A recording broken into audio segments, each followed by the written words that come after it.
Hey everybody, it's Bob again, and I'm back for what I guess we can call season 2 of me looking at comics. I don't really feel like I do reviews. I just like, talking about comics because it's like my passion. It's the thing that I love. And today I'm going to be doing something I have never fucking seen in my life, which is Thongor, Warrior of Lost Lemuria. I have no idea what this is. In all of the time I've been looking at comics, I've never seen an ad for this. I've never seen one of these floating in the wild. I came across this because when I go to the comic book store now, I like looking through some of the Bronze Age boxes because a lot of the Bronze Age comics cost as much as a new comic that's out now. But to get a new comic that's out now, you're only getting like 30 seconds of a story. You're not getting any kind of content. You can't jump in the middle and know what's going on. While you kind of learn what's going on with this because this is number 25, you learn enough to know what Thongor is, what he's about, and everything. But also, I have to say, so apparently this is based off of novels, Thongor novels that, again, I have never seen or heard of. So this is a complete new thing, but I saw this in the thing and I'm in the box and I'm like, all right, I got to try this out, right? Because I got this for like, I don't know, $3 or $4 or something like that. You can see it's not in the best condition. Also, this book is older than me. It came out in 1973. So yeah, it's pretty amazing. So yeah, let's go ahead and jump into this, right? So again, it shows here it's based on the novel Thongor and the Wizard of Lemuria by Lynn Carter, creator of Thongor, right? I don't know. Calling your character Thongor, I just feel like dude should be in a thong, right? Like that's where his name derives from or whatever. But of course, it's just a Conan, you know, I don't want to say rip off, but at this time, fantasy novel or fantasy comics and everything were like the big thing. So everybody was bringing out, all of that. We had Conan, we had Cull, but of course, all of that is Robert E. Howard. So I guess they were looking to get any properties they could for this.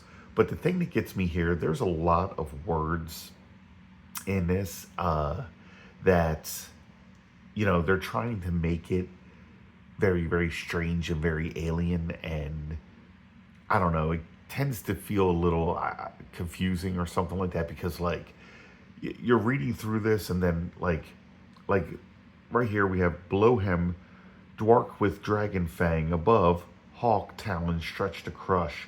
Strange battle there between earth and air, above the deadly deeps of Chush. Okay?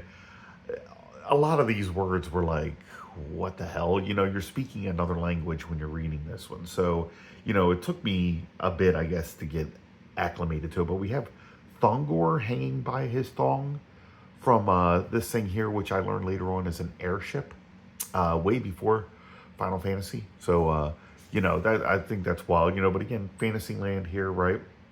Dinosaurs. But of course, the dinosaurs are not called by their dinosaur names. We're not going to get that. We're going to get, weird things for them or whatever. I think that's a Dwark, and that is a lizard hawk.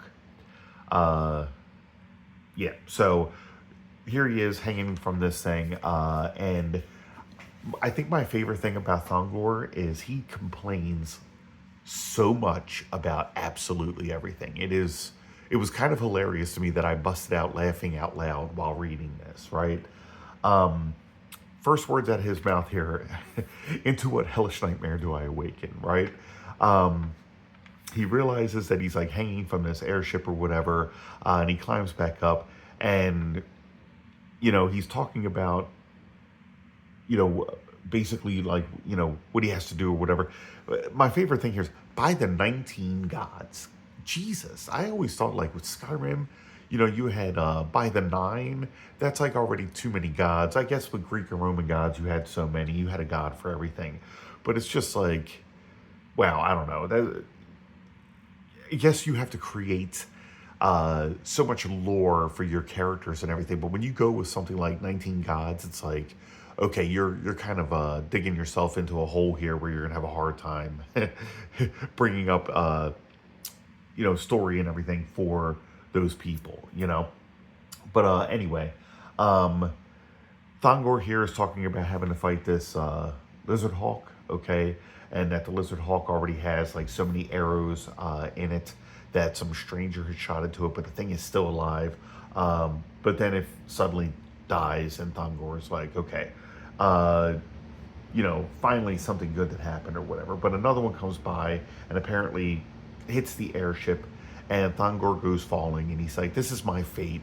Uh, you know, my chieftain father, this is not a warrior's doom. So apparently he feels bad that he's going to die, not the way of a warrior, but even though he was fighting these lizard hawks or whatever, uh, I guess you have to be stabbed in order for it to be a warrior's death. I don't know. And then he's, pissed off that he's not going to be able to join his father in heaven, I guess. And he falls to the ground. And hours later, he wakes up and he's like, I'm a fool indeed to regain my senses. He's like, why can't I just fucking die? Why am I still doing this? I don't even know. And he's like, at this moment, I question the wisdom of even breathing. He's just like, why should I even breathe anymore? I should just lay here and die. That's the way to go. That's my warrior's death. And he's like, Thumatar, my sire, is it possible I live when my head has so obviously been smashed to 1,000 pieces? This guy, we're on like page 3 of this comic where this guy has like suffered so much stuff or whatever, and he's complaining the whole time. So then he's like, I'm alive, and I'm going to be eaten by this jungle's infernal insects. So now mosquitoes are tearing at him. And then he's like, what the hell? Now I have to face these blood-drinking vampire plants called sliths, right? And he's like, it's 100 Vorn between me and civilization. I'm going to assume a Vorn is a mile. And this is what I was talking about, where I was like, this book is like speaking a different language, right? It's like you can't even put a word that we would know for distance in there, because you want to make it seem more fantasy, you want to make it seem more alien or whatever. But to me, it ends up being super confusing because a Vorn could be a foot, could be a mile, it could be kilometers, who knows, right? We don't know how big this world is. This world is obviously not Earth, but whatever. So he's hacking through, and he has to complain that he has to hack through all of this to get where he wants to go, right? And he talks about how he wishes he was back home in his land called Vark or something like that. And then it's now the very earth betrays me, because now he falls into some quicksand, which at this time was always a deadly thing. I've never seen quicksand in my life.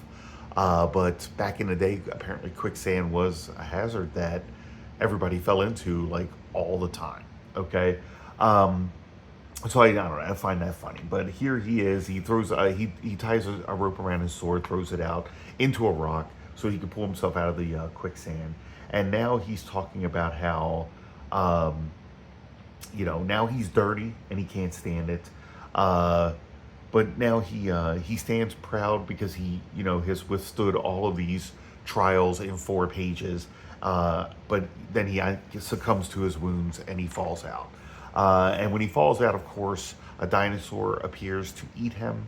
But that dinosaur is called a dwark. So he starts to run away, but then he gets hit by one of these vampire plants. So again, every living thing, I'm going to believe that he's in Australia, right? Because like in Australia, everything is deadly, right? That's where he is here, okay? Any move he makes, whatever, the rocks are killing you, the insects are killing you, the plants are killing you, the animals are killing you, the air is killing you, the weather is killing you, everything is fucking killing you.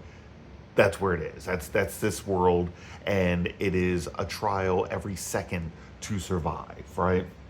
So he gets poisoned by this plant, does kill the plant, and he tries to attack the dinosaur, throws his sword into his neck, but the dinosaur is like, fuck you, that didn't mean anything to me. And now he's sitting here like, great, now I don't even have my sword anymore, when this old man just happens to walk up, and he's like, hold your breath, swordsman. And he throws some dust at the dinosaur. And Thongor is like, what does this guy think dust is going to do when my sword didn't do anything? And of course, the dust kills this dinosaur. That's a very wonky picture of this dinosaur.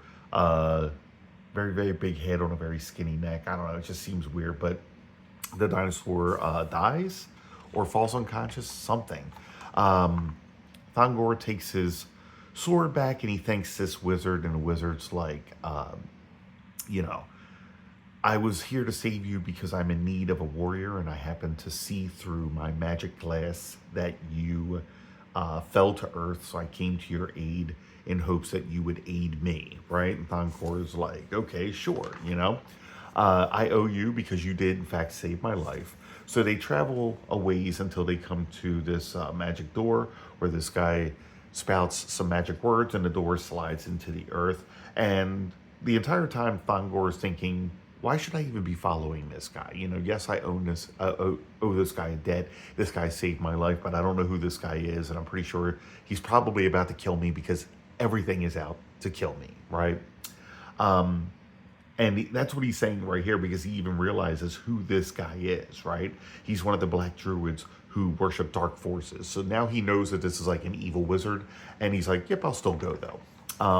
So he follows the guy into this dark door, and the wizard's like, you need to follow me because one false step and you're going to fall into this lava and die.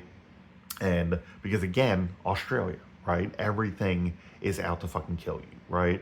Thongor is looking at, you know, everything that's here, and he even thinks like, you know, this statue head or whatever that's hanging on the wall will come to life and like tear him apart or whatever. So the wizard welcomes him into like this throne room here, and he's like, we'll talk about what I need you for after you've been refreshed, right? And Thongor, he doesn't even like fight against that. Like the whole time in his head, he's just like, I don't trust any of this, but let me sit here and get served by invisible people.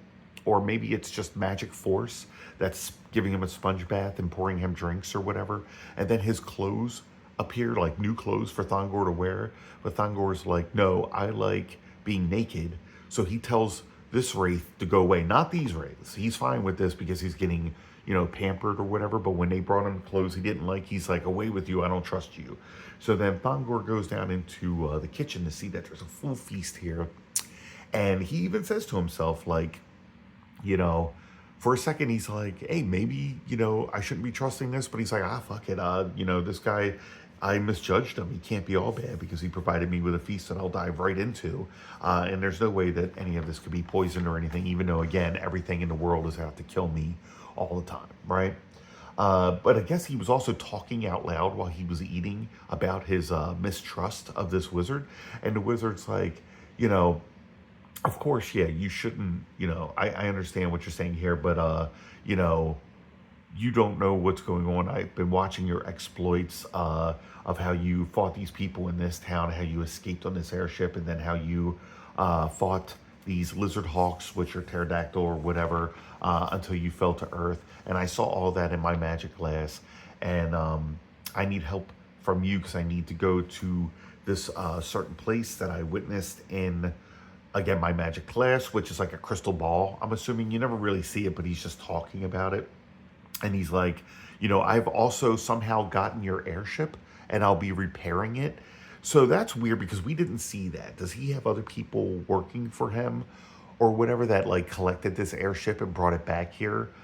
Who's working on it right now? Is it the invisible forces? Is it the magic force? Are these ghosts that are doing it? We're not getting a full explanation of that. But Thongor is like, you know, I would know now what you need me for. And this guy's like, no, well, you wouldn't know anything because you haven't seen what I've seen in my magic glass, which is the end of the world, right? And he's showing Thongor in this. So I guess it's a magic mirror, actually. I didn't notice that before. It's not a crystal ball. But he's like, if you look into this, you'll see everything that I'm talking about and how, you know, fortresses will crumble, the universe will be destroyed.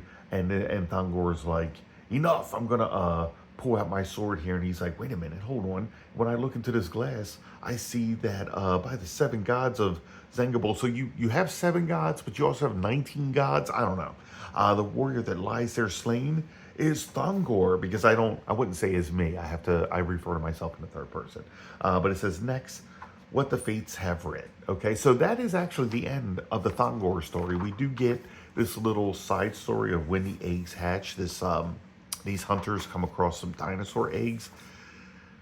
I think in the 70s they didn't know how to draw a dinosaur. I don't know if it's supposed to be a dinosaur or some kind of alien creature. I did read it a while ago, because like when it hatches or whatever, it ends up, I think it ate one of the people or whatever, but it's left, it says to be continued, but I don't know. Anyway, so that was the end of Thongor number 25. Not something I thoroughly got into. It was fun to read. I do love, this is another thing. The cover kind of cracked me up, because this wizard is like, behold, barbarian, behold the moment of death, your death. It's just like, I would be you would assume he meant his death, right? But we're seeing Thongor's death here in the mirror. So the surprise at the very end of the comic is also what you get on the cover. So that's, I don't know. That's a little weird to me, but it's cool because it made for a good cover, because I do enjoy this. If I come across any more of these in the wild, I'll definitely get them. But I want to tell you guys a little something before I end the video, right? So right now I am working on my comic, Ghost Girl, okay? This is something I'll be putting up on Kickstarter. And Ghost Girl is a superhero that can travel between life and death. She can astral project. Her mother was taken away from her when she was a child by the monster in the closet that she has called Horror Man, and she is on a quest to get her mother back. And this comic is something I've been working on for a while, and I know I've talked about it for a while, but I've had a lot of things happening in life that kind of prevented me from moving forward with it and getting it done when I would like. But I'm hoping that within the next couple months, I'm going to be able to get all of that done. So if you guys are interested, stay tuned. You're going to see more of that. And I'm going to be making more of these videos on a consistent basis, at least for the next couple of months before I go back to work. So guys, if you like this video, hit like. It's going to help my channel grow. And again, I'm trying to, get my name out there for this book that I'm going to put out. Also, if you'd like to see more of this, hit subscribe. And I want to thank you guys for watching, and I'll see you next time.